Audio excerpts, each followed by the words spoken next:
Bismillahirrahmanirrahim. Sejak zaman dahulu, ulama dan sejarawan telah meneliti topik yang membingungkan dari Ya'juj dan Ma'juj, dan telah ada berbagai spekulasi dan teori mengenai makhluk-makhluk ini. Dari apa yang saya lihat dalam mimpi, banyak mimpi yang berkaitan dengan makhluk-makhluk ini. Dan hari ini, saya akan menggabungkannya dan menyajikannya dalam narasi yang lengkap. Dalam mimpi yang saya saksikan tentang Ya'juj dan Ma'juj, mereka mempunyai dua warna, yaitu hitam dan putih. Mereka terlihat seperti gorila yang sangat besar, dan mereka ditutupi dengan rambut di sekujur tubuh mereka. Saya tidak dapat memperkirakan secara pasti tinggi mereka, karena mereka mempunyai tinggi yang bervariasi. Tetapi saya bisa mengatakan bahwa mereka jauh lebih tinggi dibanding rata-rata manusia. Ini hanyalah sebuah contoh. Ya'juj dan Ma'juj memiliki kekuatan luar biasa dalam stamina dan kecepatan, dan mereka berlari dengan dua kaki mereka. Meskipun ketika mereka ingin melompat, mereka menggunakan kaki dan tangannya. Lihat gambar ini. Ini yang paling mirip sebagai contoh dari apa yang saya lihat. Saya tidak dapat memastikan lokasi pasti dari Ya'juj dan Ma'juj. Hanya Allah yang lebih mengetahuinya.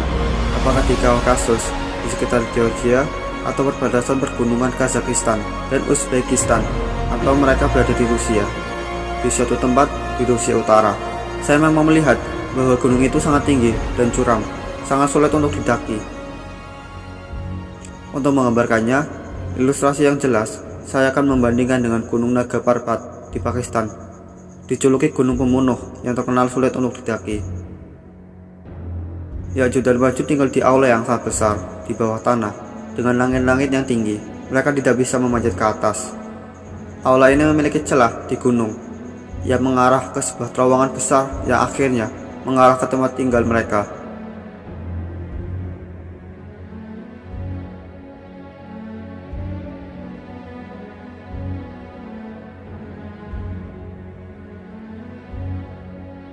Allah lebih mengetahui tentang besar tempat tinggal mereka. Ini hanyalah contoh dan tidak bisa diambil faktual.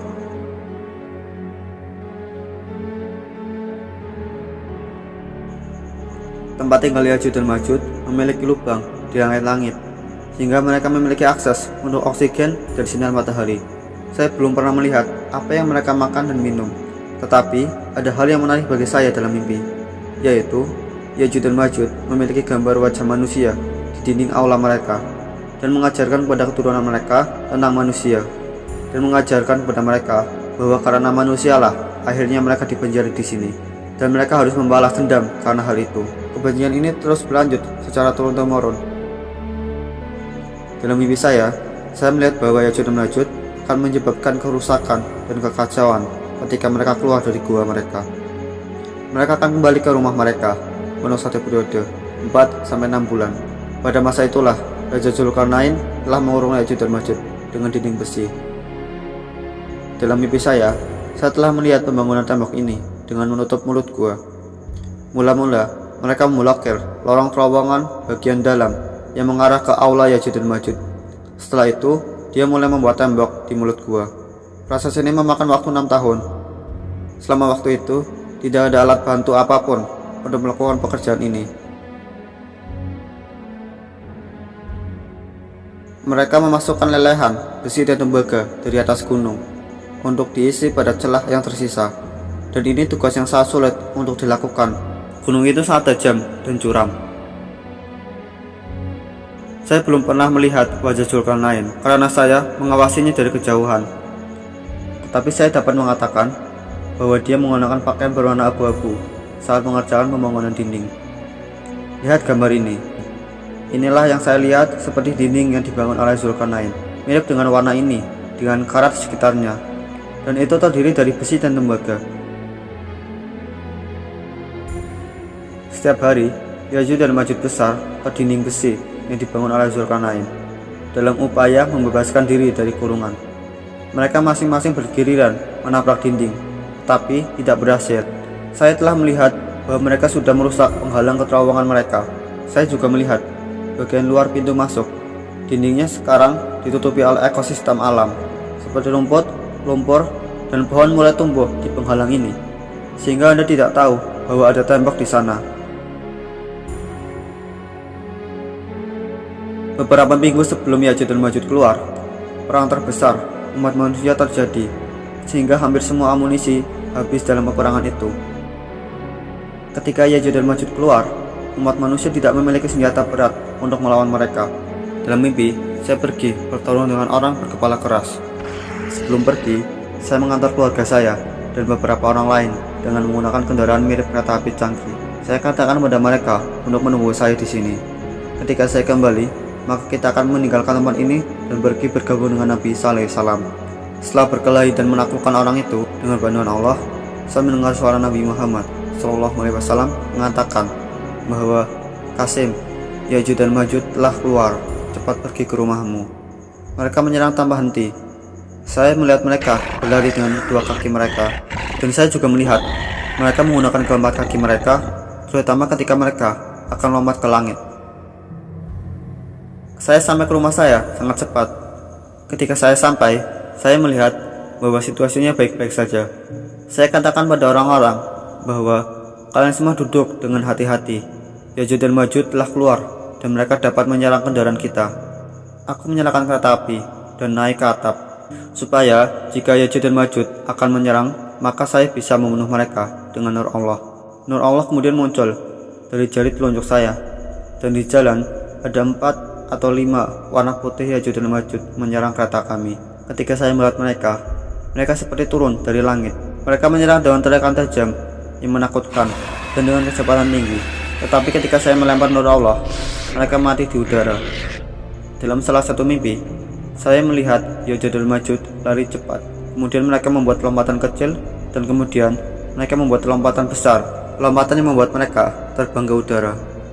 Saya tidak yakin tentang seberapa tinggi mereka bisa melompat, tetapi saya bisa memberitahu salah satu mimpi saya.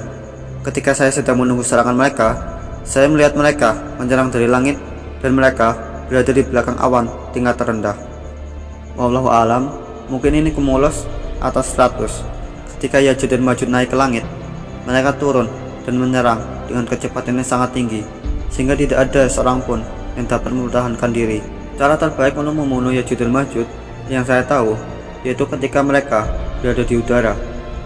Gerakan mereka terbatas, dan di tanah mereka dapat dengan cepat bermanuver dan memiliki kecepatan hebat. Saya belum melihat Ya'juj dan Ma'juj membawa senjata. Mayoritas dari mereka tidak membawa senjata apapun. Wallahu alam. Sementara di atas kereta, aku melihat beberapa orang di kejauhan, dan saya berhenti di sana. Orang-orang yang bersama saya mengatakan pada saya untuk tidak melakukannya, karena itu bisa berbahaya. Tetapi saya bilang, mungkin saya bisa menyelamatkan beberapa orang lagi. Dan tepat ketika saya menghentikan kereta, Ya'juj dan Ma'juj berwarna hitam menyerang. Dan karena sudah malam saat itu, sangat sulit bagi saya untuk menemukan mereka. Tidak ada yang cedera, dan orang-orang bersama saya juga selamat dengan rahmat Allah. Jadi tidak ada kerusakan pada kereta kami. Tetapi ada orang-orang yang terbunuh, dan orang-orang berkata, Qasim, kamu akan membuat kami terbunuh dengan mencoba menyelamatkan beberapa orang. Saya berkata, benar, kita seharusnya tidak mengambil resiko. Setelah kejadian ini, kami tidak berhenti dimanapun, dan akhirnya dengan rahmat Allah, kami bertemu Nabi Isa alaihissalam pada waktu fajar. Ia datang ke bumi beberapa saat sebelum kami datang, dan kemudian kami mulai hidup bersama Nabi Isa alaihissalam. Saya belum pernah melihat bagaimana Ya'juj dan Ma'juj hidup di gua mereka pada waktu yang lama, atau berapa banyak mereka dan siapa yang membunuh mereka. Tetapi saya melihat bahwa mereka menghancurkan seluruh dunia saat mereka keluar, dan hanya beberapa orang yang selamat.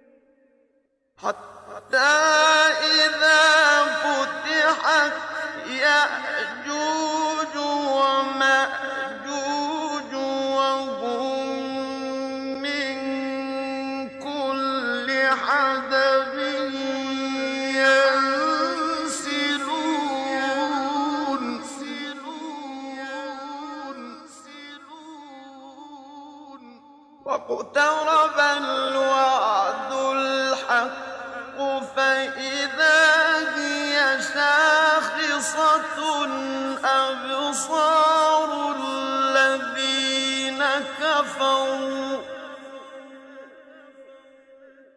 يا ويلنا قد كنا في غفلة من هذا